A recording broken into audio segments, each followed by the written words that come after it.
welcome to Resilience with Dhruti Shah. It is such a pleasure to have you here today. Thank you.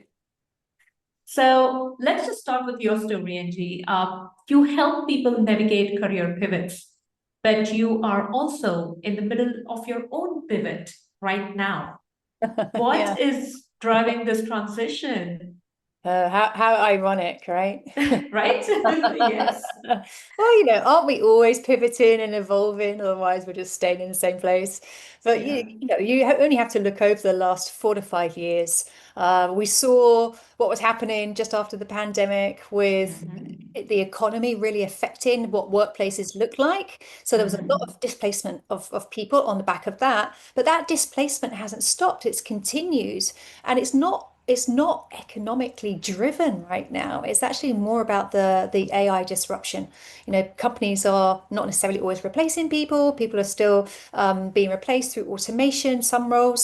So there's this rate that is happening of acceleration with AI and technology disruption in the workplace. And I generally have a concern that people Mm. just don't know what's coming. They're not prepared for it. It's happening so quickly. And I've seen firsthand. I've seen what a product of having your the rug pulled out from underneath you really Mhm. like, and how disruptive that is to your morale, your earnings, your happiness, your fulfillment, your whole identity. And I feel very strongly that I just don't want people to be in that situation. And I guess I'm pivoting into not just about career clarity of helping people get clear, get noticed, get hired, but also be ready for the Yeah. future. Yeah, feel strong. Absolutely. Be future ready in that sense, right? Yeah. And as you were talking about it, right, when we think about displacement, when we think about disruption, I think it is a way of taking new shapes and forms. It's just always there, isn't it? Yeah, for sure. I guess it happens at different speeds, perhaps, but it's all Yeah. there, right? I mean, it's just kind of part of life. Maybe we just notice it more at some points than others. Yeah. Yeah. Before we take a deep dive, Angie, paint us a picture. What does a typical client look like when they first come to you? Like, what is that moment of realization that makes someone say that I need to pivot? And you kind of alluded to that as you were talking about your own transition journey. Yeah. So I guess it was me 12 years ago. Mm. That's what the typical client looks like when they come to me. And the best analogy that I can really give this is what I coin as you can't look this up. It's not a psychology term, although it sounds like it. It's just Yeah. something that I've coined, which is the princess and the pea syndrome. And we all know the story of the Princess of the Pea. I'm Mm. sure that you read this as a child. Maybe you even read it to Mm. your children or have done. And of course, how does the story go? Well, the princess feels this niggle. She can't sleep. There's just this niggle very quietly in the background. And I think it's similar when we're in our careers, knowing that there is something that needs to change, but we just don't know what it is. So there's this kind of niggle that we feel. And of course, the story goes that you're layering on different mattresses to try and get rid of this niggling feeling. Mattress one is that you brush it off. Oh, it's just a Mm. phase. I'm just being silly. Mattress two is that we might start to distract ourselves with, Netflix and not and zoning out, or doom scrolling on social media, Mhm. trying to switch off from this niggle that we're starting to notice and to realize because we don't know what to do about it or what it is. The third mattress is that we take a deeper dive into maybe self-improvement or how to improve your career. And you can get lost in courses and upgrading and upskilling and Google searches and now AI chats. And more often than not, by the time people come to me, they've done all of these things and they're Yeah. they're more confused than where they were when they started. So adding on more Mm. mattresses isn't the answer.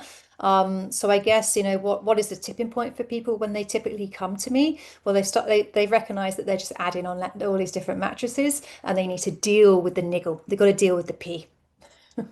Yeah.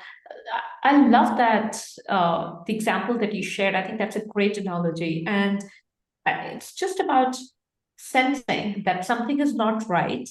And are we listening and acknowledging to the signals that our body is sending? And I think there is sometimes a physiological response to this as well. I don't know if your clients have experienced something like that, but something just doesn't sit right, and your body is in turmoil as it thinks about it. So, and Yeah. there's also something vulnerable about coming to you as a client and saying that I need to change.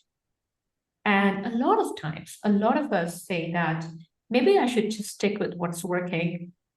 How do you kind of unlayer the mattresses that have been piled up over a period of time? Sometimes years, right?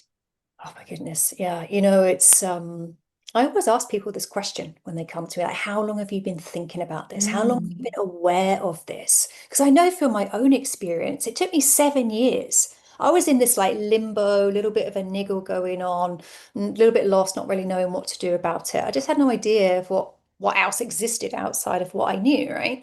So I always ask this question, and it's not uncommon that people are like 7 years, 8 years, 10 years of having this kind of sense that they're just not on the right track.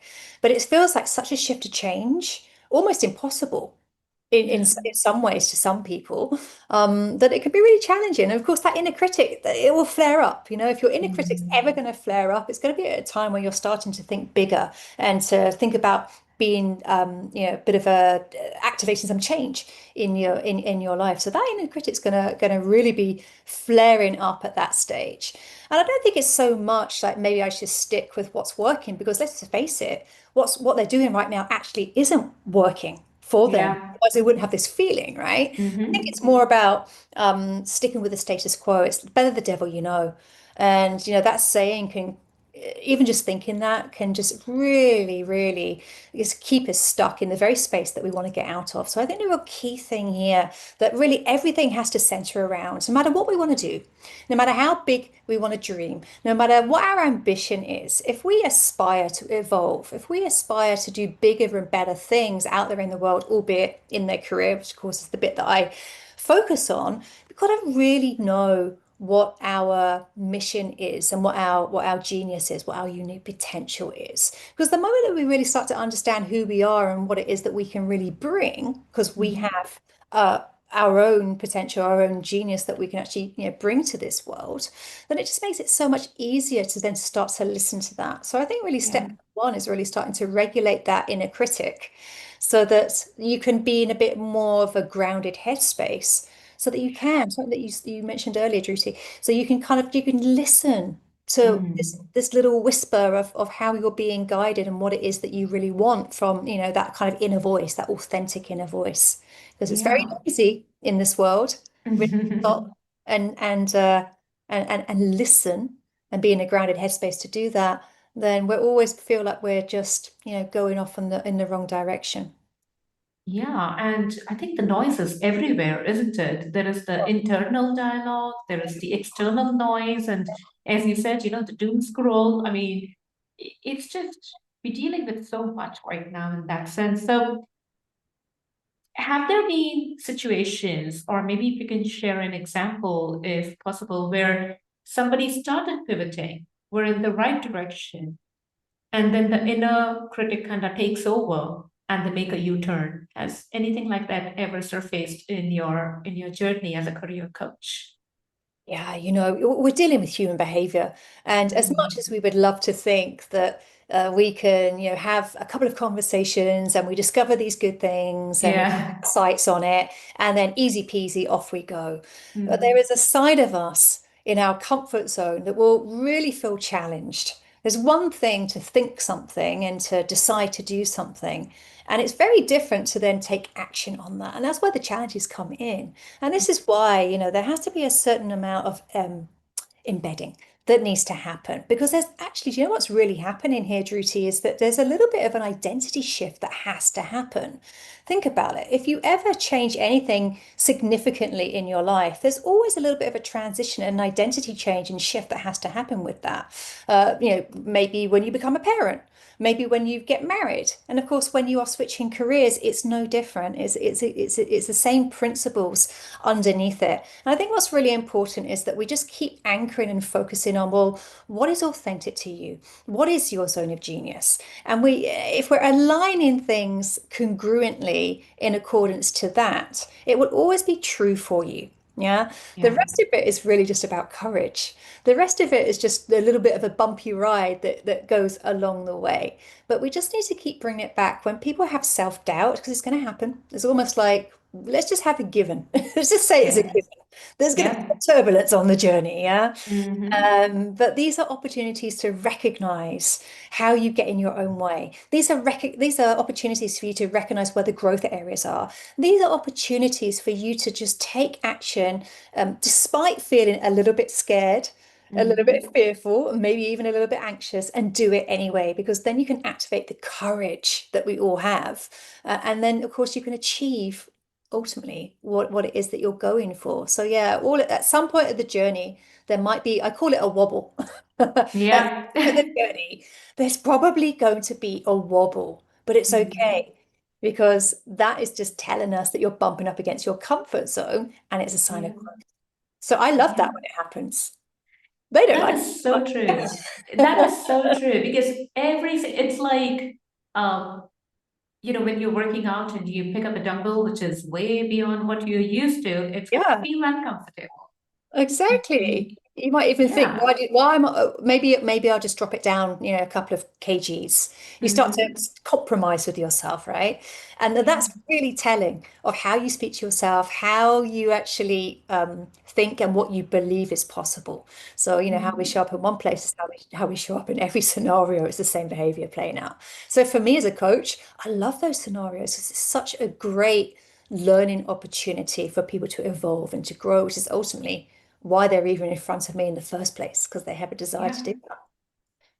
Absolutely. And as long as it is aligned with your values and you're ready to put in the hard work and you are being bold and courageous about it, I think then there is no stopping you. So let's take a quick look at one of my favorite topics, and also a lot of people think about it otherwise, purpose, right? And I think if you look at modern literature, there's a lot of focus on that from a psychological perspective. Yeah. And a lot of people then they feel the pressure to find that, one true calling. No. So how do you approach this with your clients who feel overwhelmed by that expectation? Because not everybody has it all figured out. We figure out along the way. Yeah. And how do you go about that? I'm just curious.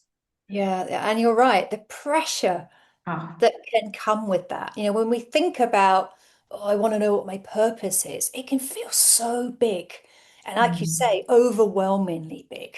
yeah, And I think at some point we've got to just release the grip a little bit of that big yeah, bigness. yeah, Just let yeah, go of this feeling of it feels big. Because what are we yeah. really saying? We're kind of saying it feels unattainable. It's almost what we're kind of Mm, subconsciously saying.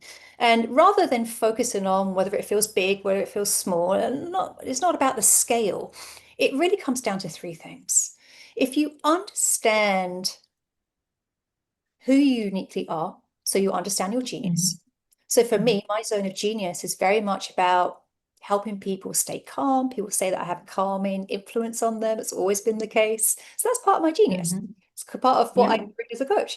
So it's about calmness, optimism, and helping people, shift into a more Mm, positive space. So that's my uniqueness, and everyone else will have their own uniqueness. So that's the genius. And then, of course, mhm, how can you translate that into what you do professionally? But not just what do I do as the job, but I like to think of it as like a professional purpose. I think we can have mhm. different layers of purpose. Yeah. That broader topic, maybe that's something for Jay Shetty. That bigger Yes. purpose topic. But I like to kind of break it down into smaller chunks. And we know that we work Mhm. better, just the human mind just works better when we're able to chunk things down into more Yeah. bite-sized pieces. So you might have a different purpose in your family life. You might have a different purpose in your relationships. You might have a different purpose when you're at work. And that's the bit obviously that Mhm. I focus on. So, what does that actually translate to? What is the professional purpose that is in alignment with who you really are and your uniqueness. Now, for me, it's about Mhm. bringing harmony into people's careers. That's what I choose to do. It's in line. You can hear that it's in line, right, of my genius. And then I think the bit that changes, I don't think those things will change, but the bit that does change is the mission and the quest that you Yeah. choose to go off on to feed that. There are many different things that I could be doing to bring harmony in people's worlds and in people's lives. In fact, when I first started out, the way that I was actually feeding that professional purpose was actually teaching professionals mindfulness so that they could, stop being so stressed out and starting to calm down and see the wood from the trees. Mhm. Now that started to migrate, and then it went into finding your career clarity, which is still to an extent what I'm doing now. And then it started to evolve now in this transition that I'm going through right now, really about supporting people through the era of tech and AI disruption to the workforce. So I think Um, your mission is not so much that your purpose changes or who you are fundamentally changes, but I do think your mission can change in alignment. mm. But there's many different ways that you can play something out that will be in alignment with those things. So rather than getting so hung up about this one big thing, I think just know who you are, know what your uniqueness is, understand how that translates in terms of what your professional purpose is, and know that along Mm. the way, it might evolve a little bit in the way that you actually choose to deliver that in your Yeah. mission and quest. Yeah. It's the way I And see it. no, that's brilliant, Angie, because even in the work that I do, right, sometimes I get this question, can my purpose change?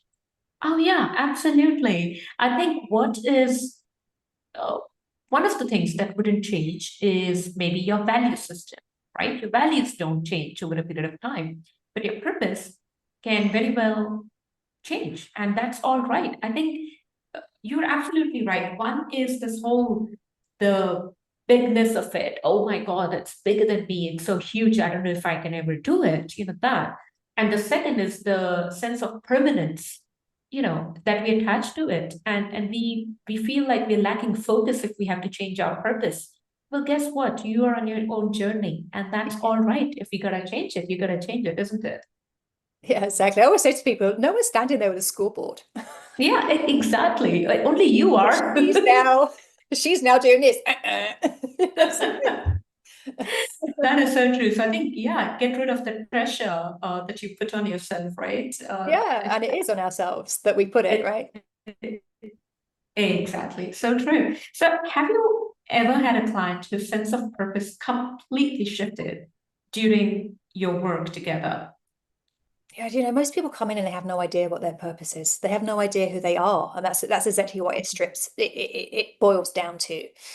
Purpose, like I say, is kind of a combination of different things: your uniqueness, the domain that you want to be attaching it to, and the way that you deliver it. So the mission and quest that you're on. And a lot of people have no idea.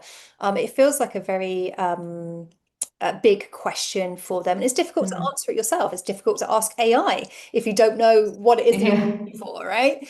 Mm. So yeah, I'd say there's always a big shift, and actually, do you know what's interesting is that I've actually seen people sort of twist and pivot even beyond working with me because it started to maybe started to evolve a little bit for them as momentum takes place. So I Yeah. guess really I'm kind of like the Kickstarter. I'm getting them Yeah. on the right path. I'm getting them on the right course, and then they can start to kind of feel their way into what's next from them beyond that, because they've got the mentality, the mindset, and they've got the tools and frameworks to be Mhm. able to do that. I think the biggest, there's two that I would use as like great examples. My toughest one, and it was Mhm. tough because she had worked in a laboratory her entire life. She was a scientist where, Mhm. with stethoscopes and a lab coat. And she didn't know the corporate world. So if you work as a scientist, you don't know anything else. It's a very different world. And I've Mhm. always worked with people in MMCs. This was new terrain to me. And we started to map out what her genius was and what that could look like in terms of her professional purpose. And we came up with some quite wacky ideas. I mean, one of them was to be maybe a content creator, of being like the crazy scientist. That was one. The other one was a comedian. So these are like vastly different, Hmm. right? And she ended up on something a little bit different, which I'll share with you in a moment. But all of them came back to this focus point of what is my uniqueness and how can I bring that into the world? So it has that kind of connection internally first, because it's got to connect internally with you, it's got to resonate, otherwise it's never going to happen. It's just pie in the Yeah. sky, and we don't want that. And what she actually ended up Mm. doing is becoming a positive psychology trainer in corporations. Wow. Scientist, lab coat, maybe a crazy scientist, content creator, maybe a comedian, ended up positive psychology um, trainer within the corporate world. And Wow.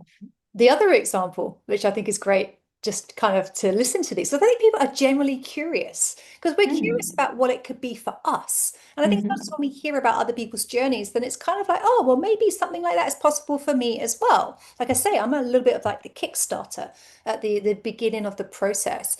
And I worked with a lovely lady who works in procurement, and her zone of genius was all around unity, working together, and achieving great things. So there's a real camaraderie of her really being like the rally person to pull people together and get great results.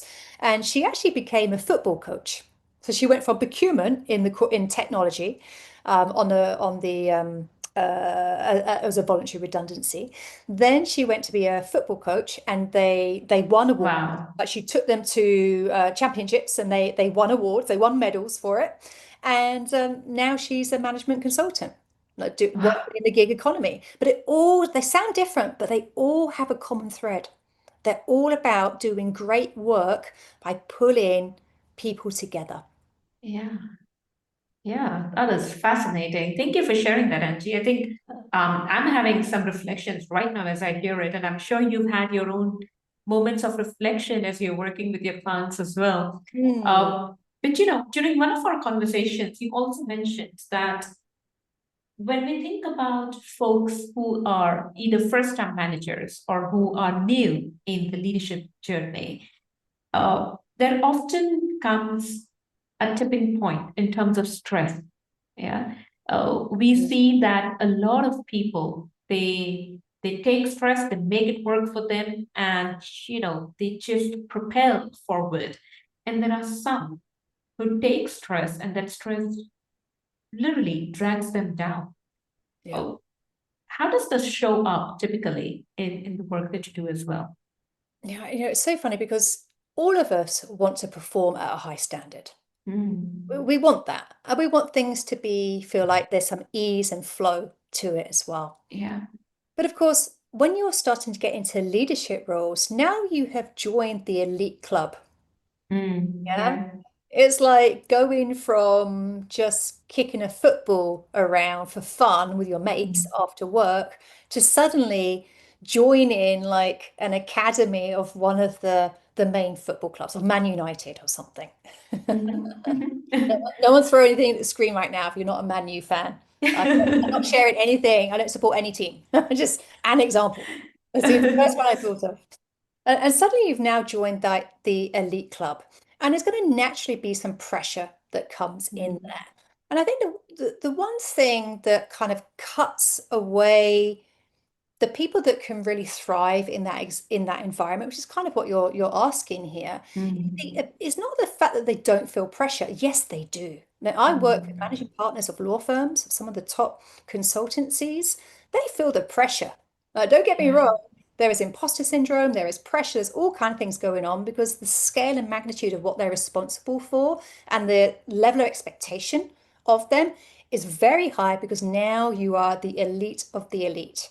But it's not so much about whether the pressure's there or not, or trying to get rid of the pressure. It's about how can you easily regulate your emotional competence Yeah. so that that is not dragging you down for too long. So, in other words, feel the pressure, but bounce back quickly. And it is that ability to bounce back quickly, let go of that pressure and be able to bounce back that really cuts away those high performers that just you look at them, you're like, God, how can you do all that? How can you Yeah. achieve all those things? They're not smarter. They don't know anything drastically different to anybody else. They just Mhm. have the ability to bounce back quicker of the psychology in their own mind that might start to tell them that they feel stressed or they shouldn't do this and all those doubts that start to kick in. Yeah, and that's the definition of resilience if you think about it, Mm. right? And Yeah. I think the leaders that are able to get to a certain point are there because they are tuned in. They know what they're feeling, they're acknowledging that, they're moving on. So I think there is a entire layer of emotional intelligence as well, if we think about it. And hence, I It's think huge. this, yeah, right. And I think that's why there's this whole um, group of people that say that you have to have EQ over IQ, right? In that sense, extremely important because that's what's going to help you to get from point A to point B and Yeah. all the way to where you need to be, right? Yeah. So absolutely. And talking about resilience, is there a resilience strategy that you have practiced, which sounded simple? Oh yeah, this is so easy to do. Or maybe, your clients have spoken about that, but it's actually really difficult to achieve Oh, or to practice. absolutely. I got this from one of my speaking mentors many years Hmm. ago. And I wanted to speak more. I wanted to become a better speaker. I wanted to be on bigger stages, all these Hmm. things. And you just, swap out speaking for whatever it is that you're trying to achieve right now. I want more visibility. I want a higher paid role. I want more responsibility, whatever it is. And he said to me this, he said, if you want to be a better speaker, then you need to be speaking more. So in other words, the thing that we want, we need to Hmm. put ourselves in situations where we're able to do more of that thing. But here's the double-edged sword of human behavior is that if it feels uncomfortable just thinking about being in that Hmm. situation, we are going to be very resistant and very reluctant to actually put ourselves in those situations to be able Yeah. to gain more comfort, more stability, more experience with the very thing that we want to become and do more of. So that's one of those things that it sounds simple. It's like, oh yeah, well, if I want to be more visible in the organization, then I'll just put myself in situations where I become more visible to senior stakeholders. But guess what? There's going to be a little voice in your head that's going to go, well, who are you? What are they going to think about you? You don't know anything. You're not a manager. You're not this job title or whatever it is. And there'll be Yeah. something there that pay attention to those voices because that's the very thing that you've got to push through to actually activate the very thing that you want. Because on the other side of that self-doubt, on the other side of that self-talk is the achievement that you actually want to be going for. Yeah. Yeah, and that inner dialogue where we started our conversation today is what really kicks in, right? And I think that's the part where you need to work on a little bit and say that it's as simple as this, right? You may have a self-limiting belief that will tell you, I'm not good at making presentation. A self-enabling belief could then be, I am good at making presentations. Mm, Sounds simple, very difficult to implement, right? But I think it all yeah. starts with that inner dialogue, with the belief system that you build for yourself. Yeah. Yeah. We want Um, to take action in accordance with how we see ourselves. yeah, So we have to change how we see ourselves if we are going to evolve past who we are today. And yeah, that is challenging. That's why people need coaches and mentors and people that have been through that journey. Because it almost true. part of it is not just the guidance, but also go, well, if they can do it, then maybe I can too. And just a Yeah. little bit of a shift there of what's possible in belief, self-belief. Absolutely. And to your point, when you were talking about purpose, yeah, you mentioned that it's important that we don't look at this one big giant staring into our eyes, but rather into smaller parts. Yeah. So, in taking your example, right, if you're thinking about becoming a speaker, you don't want to be a speaker who is speaking in front of 10,000 people in the first gig. You're not going to get there. It's not that easy. Yeah, we wouldn't be ready for it. It would be Yeah. the highly likely it would be a complete train smash because you're just not ready for it. There you go. Yeah. Yeah. And so breaking it down, starting with small digestible bites, and then going for that bigger goal. I think that's the way to go. Thank you for sharing Yeah, yeah. that. We can be a bit impatient, can't we? There's a side of us that gets impatient. It's like, I just want Yeah. this. I just want to get there. It's like, well, slow down a little bit, right? But have that. Hmm. It's amazing that you have that aspiration. It's wonderful that you have that ambition. Yeah. Maybe there's a little bit of a journey to unfold for you to grow, to mature, so that you're ready for that. Like, to Yeah. me, that's exciting.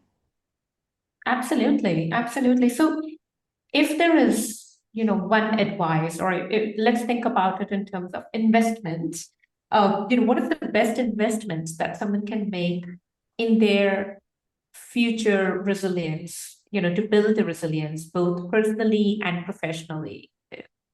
What do you think that is? I think there's two things that have personally really changed things for me. And if for anyone that's actually wanting to play that bigger game, these two things are super important. Otherwise, it's just never going to happen. And no surprises that they're mindset focused. So one of them we touched on earlier. We touched on the regulation of emotions. How Yeah. many times have we wanted to do something and maybe we're a bit excited about it, and then the next day we wake up and now we've got a nagging self-doubt about it and it doesn't happen. I'm gonna Yeah. tell my boss I want a pay rise. Yep, I've done this, I've done that, I've got everything ready. Like tomorrow morning, I'm gonna go in and I'm gonna tell them. And then tomorrow morning comes, and you're like, Hmm. oh, maybe I'll just wait. Oh, maybe this week's too busy. Maybe I'm going to catch them at the wrong time. And then we start to talk Yeah. ourselves out of it. So what's stopping that? There's some kind of emotional change that has happened to now affect your better judgment. So Mhm. that ability to know what to listen to, what not to listen to, and be able to just to regulate those disruptive emotions that don't help us move forward in our authentic selves. Yeah. That's a real game changer for me, Mhm. to really be able to be grounded and listen to what it is that I knew was the right thing to be doing. Not always easy, but it was Yeah. the right choice to be Mhm. making for myself. So that's number one. I would definitely Mhm. say to invest in being able to manage and regulate your own emotions. Yeah. And the second one kind of comes into this identity piece that I was talking about earlier. Now, I was saying earlier that if we ever want to play a bigger game, then we have to be a bigger version of ourselves. So we actually have to become a slightly different person. Now, you're still the same person underneath it all, but we are growing, Mhm. expanding, evolving, that you're actually like a 2.0 version of yourself. And for us to be able to do that, yes, there's all the self-belief and all that stuff, but something very specific that I actually don't hear people talking about it too much. But I saw it's very prevalent in the work that I'm doing, which is the ability to be able to not feel overly attached to things. Now, in this instance, when we're talking about careers, not feel overly attached to the job and the title that you do. And the example here that comes to mind, I used to work with a lawyer. And of course, you study for years when you're a lawyer. It's very much part of Mhm. your personality. It's like a doctor. You've been doing it for years. That's what you studied to be. And your parents have shoved you down that path. And it's been drilled into your mind. I'm a doctor. I'm a lawyer. In this case, it was that. But he also had artistic flair. But these Mhm. two worlds felt like completely different paths. He just could not see himself in any other way than being a lawyer, his professional training, what he's invested money and time and energy into doing. And we had to really just detach from him being any particular one thing. Just rip Yeah. off that label of being a lawyer and Mhm. maybe try on a few other labels. And it is the ability to be able to strip away and wear different hats and different labels that actually enables you to not be overly focused on one fixed identity. And that's the second thing that I think is really important for people that really want to play a bigger game to work on in themselves, not be overly attached to the title, the job title in particular that they have. Yeah, You absolutely. do, So not so great. you So are, right? yeah, oh, totally. And it is so important that you maintain a sense of detachment in everything that you do. I Yeah. think the other thought that got planted in my head, and I'd heard it somewhere, is that you become more of an and rather than an or. You don't have to be one over the other. You Yeah. can be more than that one identity that you've Yes. decided to box yourself into. Yeah, yeah, right? yes. Sometimes when I introduce myself, I'm more like, yeah, I'm Dhruti. I'm a working professional and I'm a mother. I'm a daughter-in-law. I play that role. I'm a spouse and I'm, a daughter and all of that. Yeah. So, and if we are able to say this for our whole lives, personal and professional, what's stopping us from saying that professionally as well, that I'm a lawyer and I'm an artist? And what a brilliant combination that is. Yeah, exactly. And he is a brilliant artist. Yeah, Set up his own online shop and is selling his wares, there you go. which is great. And it's just that one of the things I think really challenges people to really pivot and start to change things in their career in particular is the fear, isn't it? There's a Oh, fear of yeah. what if it doesn't work out? It's the fear of failure, Mm, and also the fear of judgment for other people. They know you as one thing, and now all of a sudden you're going to be this other thing. Well, what yeah. are they going to think about it? And I think when Mm, you're able to just detach a little bit from being any one thing, any one identity, any one label, because it's the job that you do, not who you are, it actually, your relationship with failure actually really drastically changes. It becomes more of a, not about succeeding and failing as in like this sort of black and white kind of contrast, but actually more about I'm exploring, I'm experimenting. It's very different yeah. language. It has a very different feel.